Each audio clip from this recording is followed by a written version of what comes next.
My name is Ruth Calloway. I'm 63 years old, and I was still wearing the wrist brace from my fall on the dock when my daughter-in-law slid a piece of paper across my own kitchen table and told me it was just a formality. It was a quitclaim deed. She'd already typed her name and her husband's name into the space where mine had been the only name for 41 years. The pen she set down next to it was one of mine, from the mug by the toaster, and even that small detail sat wrong with me, that she'd reached into my kitchen drawer to bring me the pen to sign away my own house. What she didn't know, what none of them knew, was what was sitting in a fireproof box upstairs, in a closet that still smelled faintly of my late husband's cedar aftershave. She didn't know what I'd already decided, 3 weeks before that morning, on the night I first heard her call my house ours, in front of 30 strangers on my own lawn. What happened after I looked down at that deed, picked up my coffee, and said, "I'll think about it." That's the part I want to tell you. Before I get into it, tell me something. What time is it where you're watching this from? And how far away are you from the family you're picturing right now while I talk? I ask every time. I'm always a little amazed how far these stories travel, and how many of you are picturing a very specific kitchen table of your own. I grew up in the house this story happens in, not the marriage, the house itself. My father, Howard Larson, built it board by board on a half-acre of shoreline in Sturgeon Bay, Wisconsin, back when nobody wanted to drive that far out just for a view of the water. I remember him pouring the foundation the summer I turned 9, and I remember him letting me press my hand into the wet concrete by the back step, where it still is. He put my name on the deed himself the year I turned 25, before I'd even met my husband. So no man ever gets to decide whether you have a roof, he told me, half joking, the way he said most of the things he meant the most. I laughed about that at the time. I didn't laugh 38 years later, sitting at my own table looking at a stranger's version of my name, typed under Sydney's. Daniel and I raised our son Marcus in that house. Daniel spent 31 years building hulls at the shipyard down the road, coming home smelling like cut steel and coffee. And on weekends, he built the porch, the dock, and a little guest cottage out back we never quite finished, because we always said there'd be time later. When he died 5 years ago, of a heart that gave out on a perfectly ordinary Tuesday, while he was coiling the garden hose, people expected me to sell. Realtors called for the first year without being asked. I said no every time. That house was the only place I'd never once felt alone in, even after he was gone, because every corner of it still had his handwriting on it somewhere, literally, in a few places, where he'd pencil-marked measurements on the inside of a doorframe and never sanded them out. I used to run my thumb over those marks some mornings, the way other people might touch a photograph. Marcus is 36 now. He married Sydney 3 years ago, in a backyard wedding I paid for gladly, and I liked her, in the beginning. She was polished and certain of herself in a way I never was at her age. She'd tell you exactly which paint color a room needed and be right about it. For the first year, I thought that certainty was just confidence. It took about a year before I noticed it didn't leave much room for anyone else's opinion, including mine, in my own home. Small things, at first. She'd rearrange my spice rack when she cooked Sunday dinner and never put it back the way I had it, or answer questions people had asked me about my own physical therapy or my own doctor's appointments before I'd had the chance to open my mouth. I told myself that was nothing. I still believe most of it was nothing, on its own. Then in May, on a Tuesday morning with rain coming sideways off the bay, I slipped on the dock reaching for a mooring line and went down hard on my right side. I lay there long enough to be frightened before I could get up, listening to my own breathing, cataloging which parts of me still worked. A neighbor out walking his dog heard me and drove me to the emergency room himself, still in his rain jacket, and sat with me for 3 hours, because I hadn't been able to reach Marcus. The wrist turned out to be broken in 2 places. A clean fracture the doctor said would heal in 6 to 8 weeks with a brace. Nothing more dramatic than that. But Marcus panicked, the way only a child panics about an aging parent, showing up at the hospital an hour after his father's old neighbor already had, and by the end of that week, He and Sydney had temporarily moved into my guest room to help me manage dishes, groceries, driving me to physical therapy twice a week in town. I want to be clear about something because it matters for what comes later. I said yes to help. I welcomed it, honestly, that first week, glad not to be doing dishes one-handed. I never said yes to a takeover. Those are two very different things, and it took me longer than it should have to see where one had quietly turned into the other. The first sign was small enough that I almost laughed about it. 10 days after they moved in, I came downstairs to find Daniel's workshop off the garage. His tools, still hanging exactly where he'd left them, each outline traced in marker on the pegboard the way he liked, cleared out and rearranged into what Sydney called a reading nook, complete with a floor lamp from her old apartment. She'd donated 2 boxes of his tools to a church sale without asking me first, including his father's hand level, which had his own father's initials burned into the wood. When I said something, she smiled and told me she figured I wouldn't want to keep tripping over Dad's old stuff. He wasn't her dad. She'd never once called him anything but Daniel the whole time he was alive to hear it. I let that one go. I told myself grief makes people possessive of houses that were never theirs to protect, and that Sydney, in her own way, was trying to make herself useful. I was wrong about the trying. But 10 days after the tool sale, Sydney's mother, Pam Whitcomb, showed up on a Thursday afternoon with 2 suitcases and a box of houseplants, and nobody had asked me about that one at all. "Just until the baby comes," Sydney said, resting a hand on a stomach that wasn't showing yet. "Mom's been so stressed at her place since the lease trouble. It's just easier this way." I had 4 bedrooms. By then, I was only really using 2 of them, mine and Daniel's old study, which Sydney had started calling the nursery before there was a nursery to speak of, his desk already pushed into the garage to make room for a crib that hadn't been bought yet. Pam took my guest room, the one my own sister used to stay in every August, the one with the quilt my mother made. Nobody asked if that was all right with me. They informed me, gently, the way you'd inform a child about a schedule change, a note on the fridge about house quiet hours, now that Pam napped in the afternoons. My own television replaced in the living room schedule by Pam's shows at 4 o'clock. And 2 weeks after that, I found out they hadn't just been deciding what happened inside my house. They'd started deciding what happened to my money, too. It was a Tuesday when I walked to the mailbox and realized I hadn't seen a bank statement in 6 weeks. I called my credit union, and the woman on the phone told me, very politely, after checking the account notes, that my son had come in with me the month before, with power of attorney paperwork attached to the file. "It shows you both signed on the 14th, Mrs. Calloway," she said, reading off a date I had no memory of. "Would you like me to read you what's listed under authorized access?" I said yes, and sat down slowly at my own kitchen table while she read off my son's name, his email address in place of mine, for e-statements, and a note that primary account holder's son may act on her behalf regarding day-to-day management. I didn't remember signing any of it so much as I remembered being handed a stack of forms during a week I was still on pain medication for the wrist. "Just initial here, Mom, so I can help while you heal," is what I remembered him saying, and I remembered trusting that sentence completely, the way you trust a hand steadying you on stairs. My statements had been redirected to his email. My investment summary, too, the modest one Daniel and I had built slowly over 3 decades, dollar by dollar, out of 2 ordinary incomes. Marcus said, just to help, so often that summer, it stopped sounding like a sentence and started sounding like a chant he didn't examine anymore.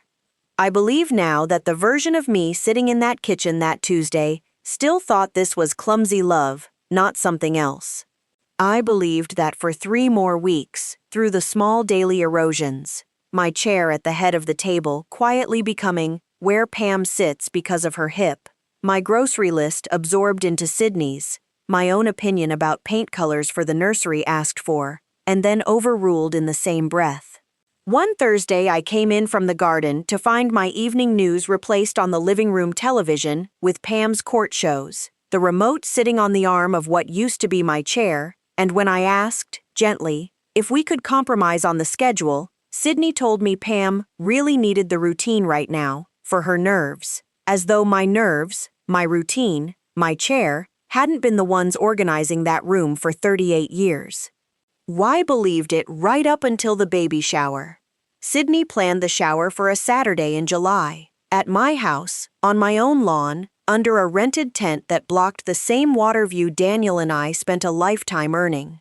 I wasn't asked if I minded the tent stakes going into my garden bed. I was asked, 2 days before, if I could stay upstairs during setup so it doesn't get complicated. 30 guests came, Sydney's co-workers, Pam's church friends, people I'd never met wandering through my kitchen for the bathroom. I stood at the edge of my own patio, in a wrist brace, holding a glass of lemonade I hadn't been offered so much as handed, and listened to my daughter-in-law raise a toast, to new beginnings, and to our beautiful lake house, where this baby is going to grow up. Our lake house. 30 guests worth of applause for a house with my father's initials still pressed into the foundation stone by the back step. A woman I didn't recognize touched my arm afterward and said, warmly, "You must be so relieved you don't have to keep this whole place up by yourself anymore." I didn't correct her. I didn't have the words ready yet, and that frightened me more than the toast had. How easily a stranger had already absorbed the story Sydney was telling about my own life.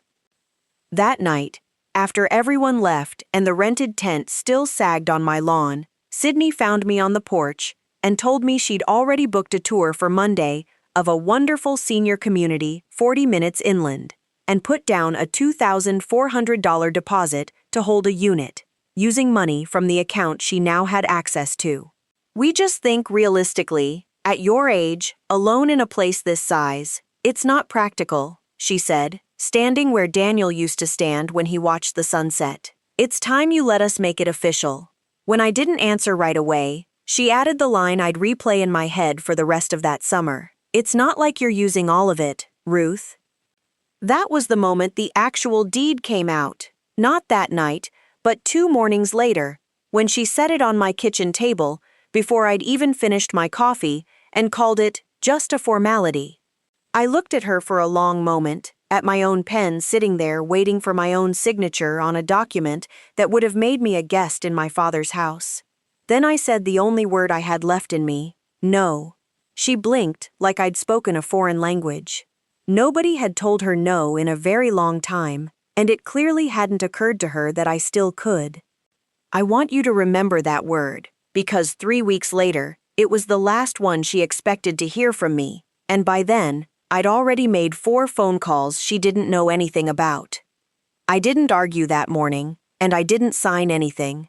I made coffee, sat at my own kitchen table, and let the quitclaim deed sit exactly where she'd left it, unsigned, for 6 more days, while I quietly did what I should have done the moment Pam's suitcases came through my front door. I called Tom Reyes first. Tom had been Daniel's friend since they were 19 years old on the same shipyard floor, and he'd been my own estate attorney since the week after the funeral. I told him everything, the deed, the redirected mail, the power of attorney I barely remembered signing, the tour already booked for a unit I'd never agreed to see. He was quiet for a moment, the particular quiet of a man doing math in his head, and then he pulled the county record while I was still on the phone with him. "Ruth," he said, "your name has been the only name on that title since 1987. Nothing they've drafted changes a single thing unless you sign it. Have you signed anything?" I told him no. "Good," he said. "Then it's time to stop being quite so polite about it." Polite is how people talk themselves out of a house that's already theirs. I revoked the power of attorney that same afternoon. One form, notarized at the bank on my lunch break from physical therapy, filed before 5 o'clock. I called the credit union and had my statements redirected back to my own address, not my son's. I called the senior community myself, gave them my name, and canceled Monday's tour and the deposit before Sydney even knew I'd found out about any of it. Then I sat with Tom for 2 hours at his office, going through everything Daniel and I had built, and restructured my trust, not out of spite, but because for the first time in months, I was making a decision about my own house, with my own name attached to it, instead of having one made around me over dinner. I didn't tell any of them yet. I let 6 more days pass, calm and ordinary on the surface, while Sydney brought the deed up twice more over dinner, as if it were already decided, sliding it a little closer to my placemat each time. Both times I told her, I'm still thinking. I wasn't thinking anymore. I was finished. I was only waiting for a Sunday, because Sundays were the one day all 4 of us still sat down at the same table, and I wanted everyone there for what came next, including the one person who wasn't family yet, in a way that would matter. That Sunday, I set 5 places instead of 4, because I'd invited Tom, and I didn't explain why until dessert.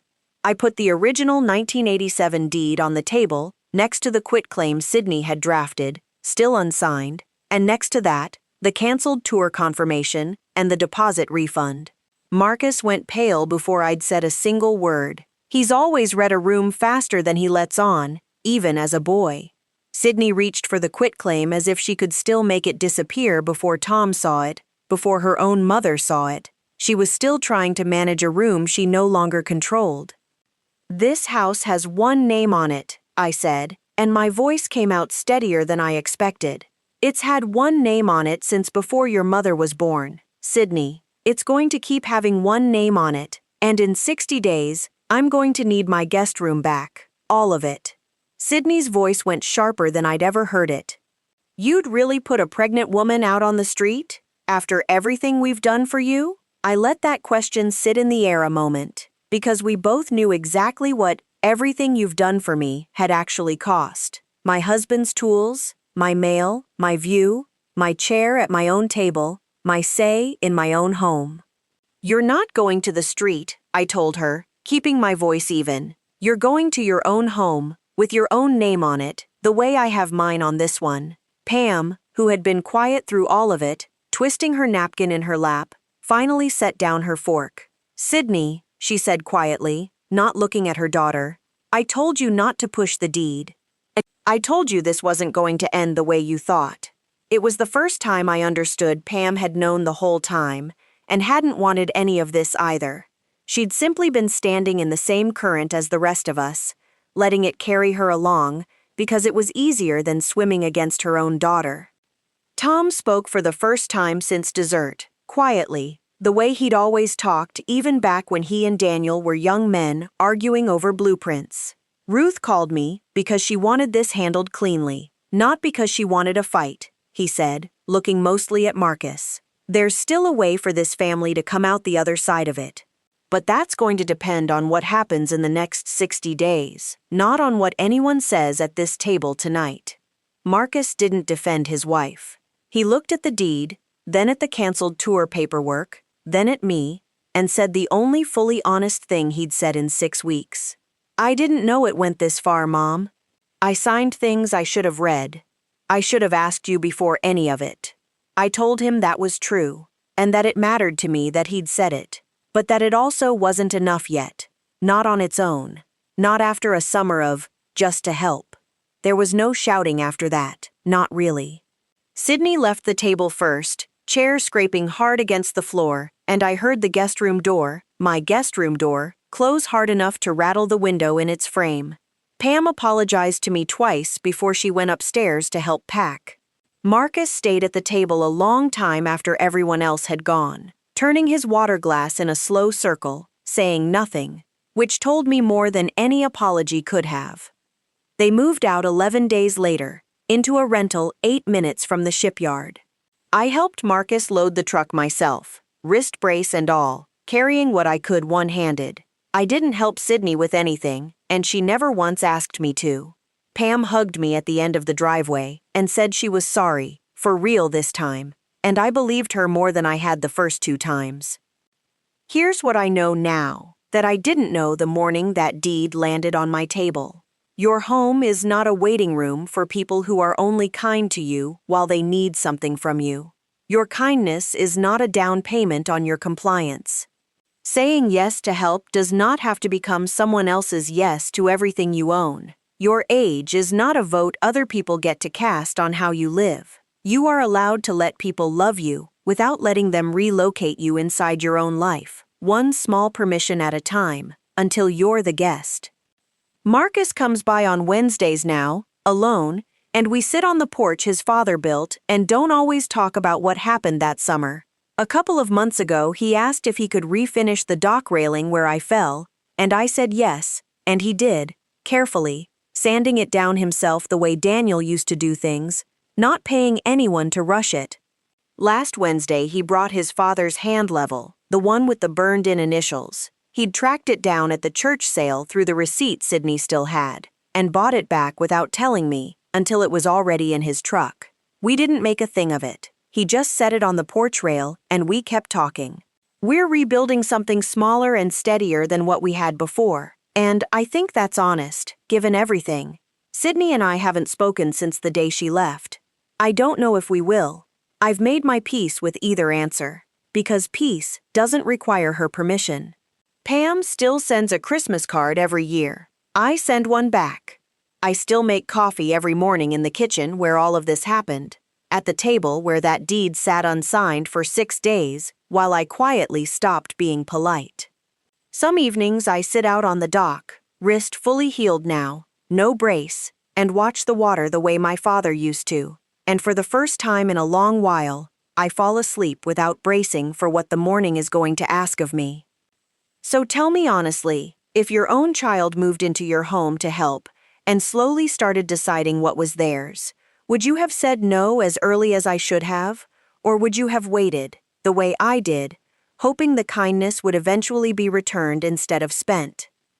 Thank you for watching. This story is fictional, written for reflection and entertainment. If you take one thing from it, let it be this: help is not the same as ownership, and you are always allowed to ask for your own name back.